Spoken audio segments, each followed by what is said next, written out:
Sector of economic activity. Economic activity और sectors क्या होते हैं, सबसे पहला आपके मन में ये क्वेश्चन आया होगा, तो इसका ऑपरेशन थोड़ा सा कर लेते हैं। सेक्टर का मतलब यहाँ पर क्या है, आसान भाषा में समझाऊंगा आपको। ग्रुप ऑफ वर्क, जितने भी हम आज के समय में वर्क देखते हैं वो उसका ग्रुप क्या कहलाता है, सेक्टर। जैसे मैं फॉर एग्जांपल कोई बिजनेसमैन देख लूँ तो वो कौन से सेक्टर में आएगा ये हम आगे डिस्कस करेंगे, ठीक है। जैसे मैं कोई टीचर देख लूँ तो वो कौन से सेक्टर में आएगा, कौन से ग्रुप में आएगा, उस ग्रुप का क्या नाम है, ये डिस्कस करेंगे। तो सेक्टर का मतलब क्या बनेगा, ग्रुप ऑफ वर्क, ठीक है। और लास्ट में जो दो वर्ड है, इकोनॉमिक एक्टिविटी, सिंपल भाषा में इसको समझाने के लिए इसका बेसिक मतलब क्या आता है, पैसे कमाना। तो आप इस हेडिंग में ये देखोगे ऐसे कौन से ग्रुप ऑफ वर्क हैं, कौन से सेक्टर है जिससे लोग पैसे कमाते हैं। तो बेसिकली यहाँ पर इस चैप्टर का बेस क्या होने वाला है, पैसे कमाना।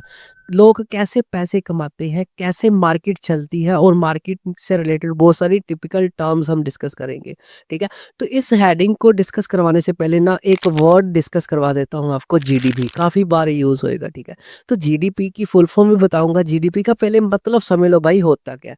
तो बेसिक मतलब क्या है, सिंपल और सरल भाषा में, जब कोई देश एक साल के अंदर अंदर जितने भी प्रोडक्ट्स और सर्विस को प्रोड्यूस करता है उसको जीडीपी बोला जाता है।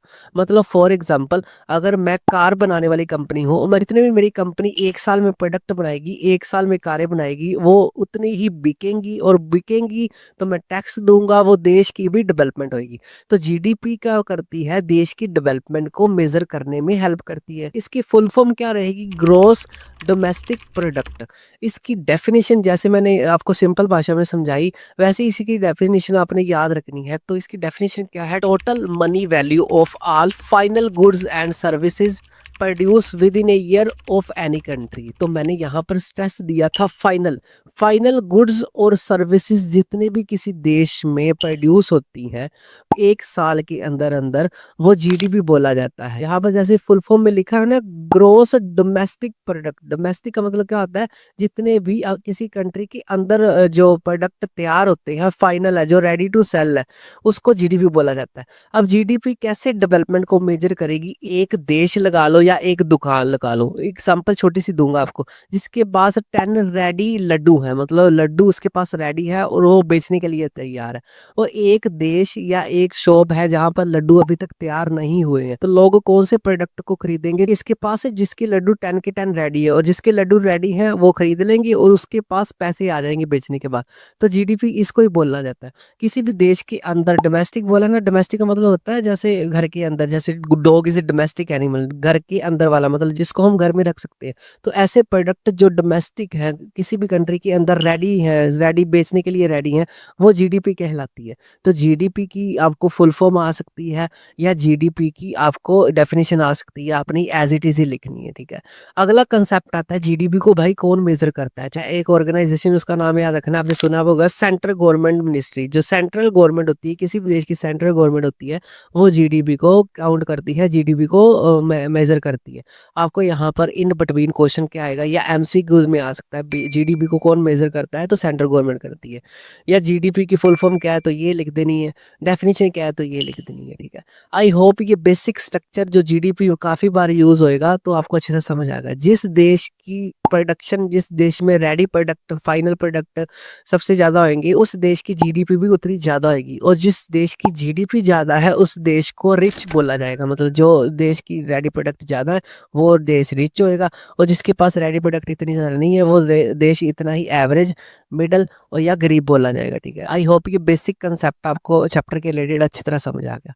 उसके बाद भाई इस हेडिंग की शुरुआत करते हैं, जिसमें हम सबसे पहला क्या वर्ड डिस्कस करने जा रहे हैं, इकोनॉमिक एक्टिविटी। इकोनॉमिक एक्टिविटी का मतलब क्या होता है, पहले मैं आपको डेफिनेशन बता देता हूँ, फिर मैं समझाऊंगा आपको अच्छी तरह, ठीक है। Activity which contributes the flow of goods and services in economy, उसको क्या बोला जाता है, इकोनॉमिक एक्टिविटी बोला जाता है, ठीक है। इकोनॉमी का मतलब यहाँ पर मार्केट ले लो, कोई भी आप मार्केट देखते हो ना, वो समझ लो इकोनॉमी है, ठीक है। अब डेफिनेशन के ऊपर आते हैं। ऐसी एक्टिविटी, ऐसे काम लोगों द्वारा किए गए, कोई बिजनेसमैन भी हो सकता है, ठीक है, कोई इंडस्ट्रीज भी हो सकता है, कोई टीचर भी हो सकता है, जो कंट्रीब्यूट करता है किसका, फ्लो, फ्लो करता है गुड्स एंड सर्विसेज का, गुड्स का भी फ्लो कर सकता है और सर्विसेज का भी फ्लो कर सकता है इन मार्केट, मतलब इन इकोनॉमी, उसको इकोनॉमिक एक्टिविटी बोला जाता है जिससे लोग पैसे कमाते हैं।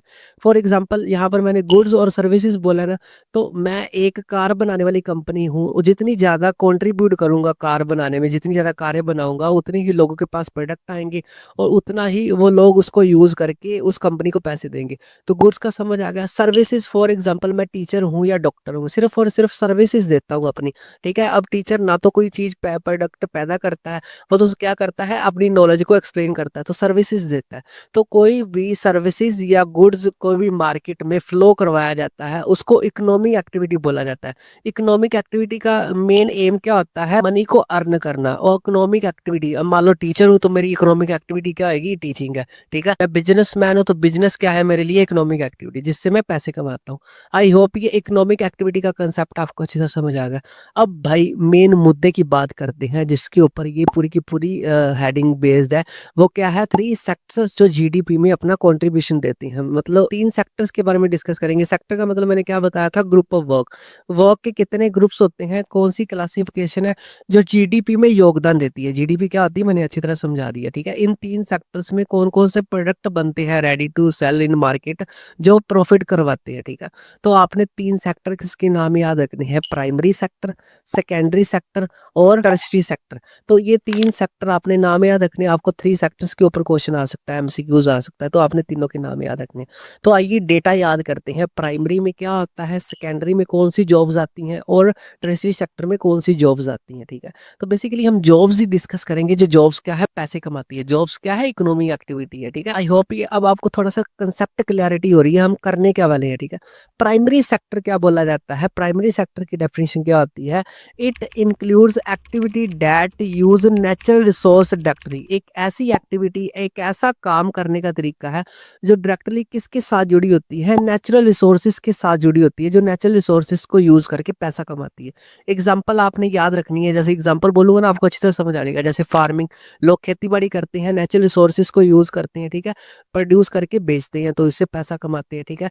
फिशिंग नेचुरल रिसोर्स है, हमने थोड़ी फिश बनाई है, भगवान ने बनाई है, ठीक है। उसके बाद माइनिंग, माइनिंग करते हैं और इसमें आएगा लास्ट में लंबरिंग आएगा, ठीक है। मेरे को पता है लंबरिंग का मतलब आपको नहीं पता। लंबरिंग का मतलब क्या होता है, लकड़ी को काटना। सिर्फ और सिर्फ सीधा सीधा डायरेक्टली किसके ऊपर बेस होता है, नेचुरल रिसोर्स के ऊपर बेस होता है।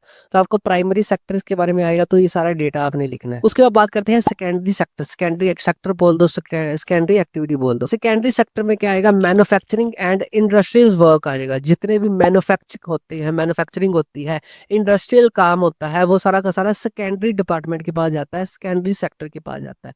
इसमें क्या किया जाता है, रॉ मटेरियल को चेंज किया जाता है फिनिश्ड गुड में। मैन्युफैक्चरिंग मतलब कोई कारखाने हैं।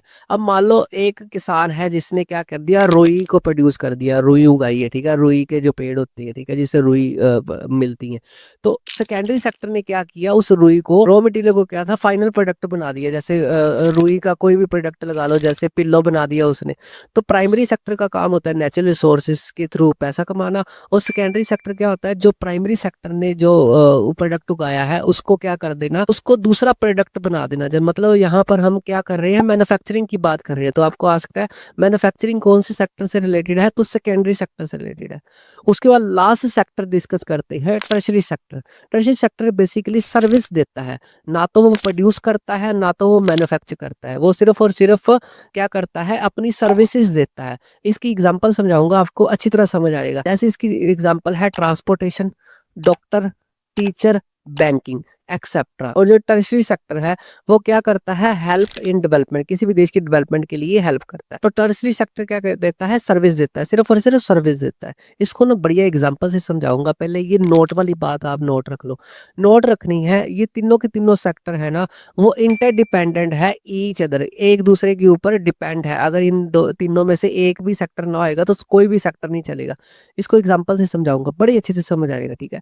तो बेसिकली इसका कारण क्या है, जो प्राइमरी सेक्टर है वो क्या करता है, प्रोड्यूस करता है, सब बिल्कुल सही बात है। और सेकेंडरी सेक्टर क्या करता है, उसको मैन्युफैक्चर करता है, बनाता है, ठीक है, बिल्कुल सही बात है। उसके बाद जो टर्शियरी सेक्टर है वो सर्विस देता है। यहाँ पर हम डिस्कस करेंगे एक एग्जांपल। आपको यहाँ पर एक क्वेश्चन आएगा, why the all three sectors are interdependent each other. तो आपने ये लिखना जो अभी मैं समझाऊंगा, ठीक है।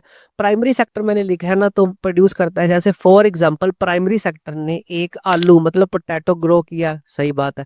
उसके बाद बात आती है सेकेंडरी सेक्टर। सेकेंडरी सेक्टर क्या करता है, उसकी शेप ही चेंज कर देता है। आलू को उसने किस में कन्वर्ट कर दिया, मैन्युफैक्चरिंग ने, सेकेंडरी सेक्टर ने लेज में। लेज कन्वर्ट हो गया। अब आलू था पहले, उसके बाद उसकी रूपरेखा क्या चेंज होगी, लेज बन गया। अब लेज अपने आप ही लोगों तक पहुंचेगा नहीं, तो टर्शियरी सेक्टर क्या करेगा, उसको लोगों तक पहुंचाएगा, सिर्फ सर्विस देगा। जैसे ट्रांसपोर्टेशन, जैसे मैंने बोला था, ट्रांसपोर्टेशन क्या करेगी, जो मैन्युफैक्चरिंग की थी, जो सेकेंडरी सेक्टर ने मैन्युफैक्चरिंग की थी, वो लोगों तक पहुंचाएगा, वो लोगों तक क्या करेगा, लोगों तक रीच करेगा, मिलियंस ऑफ पीपल को, ठीक है। तो हमने देखा आलू से लेके, लेस से लेके, टर्शियरी सेक्टर ने क्या किया, उसको लोगों तक पहुंचाया, सर्विस दी। तो टर्शियरी सेक्टर क्या होता है, एक ऐसा सेक्टर होता है वो सिर्फ सिर्फ सर्विस देता है, ना वो प्रोड्यूस करता है, ना वो मैन्युफैक्चर करता है, वो सिर्फ और सिर्फ अपनी सर्विसेज देता है। आई होप यहाँ तक आपको कंसेप्ट इस हेडिंग का अच्छी तरह समझ आ गया। इस हेडिंग से क्या क्या क्वेश्चन बनेंगे, जैसे मैंने ऊपर करवाया था जीडीपी के बारे में क्वेश्चन बनेगा, तो वो आपने लिखना है, ठीक है। उसके बाद इकोनॉमिक एक्टिविटी का मतलब क्या होता है, वो आपने लिखना है। और उसके बाद ये थ्री सेक्टर्स के ऊपर क्वेश्चन आएगा, या तो प्राइमरी के ऊपर आएगा, या सेकेंडरी के ऊपर आ जाएगा, या सर्विस सेक्टर के ऊपर आ जाएगा, ठीक है। यहाँ पर लॉन्ग क्या आएगा, इन तीनों के बारे में लिखो। शॉर्ट, वेरी शॉर्ट में क्या आएगा, या तो प्राइमरी का पूछ लेगा, या सेकेंडरी, या सर्विस, या टर्शियरी सेक्टर के बारे में पूछ लेगा, कोई टेंशन की बात नहीं है। आई होप कि सारी की सारी स्लाइड आपको अच्छे से समझ आ गई।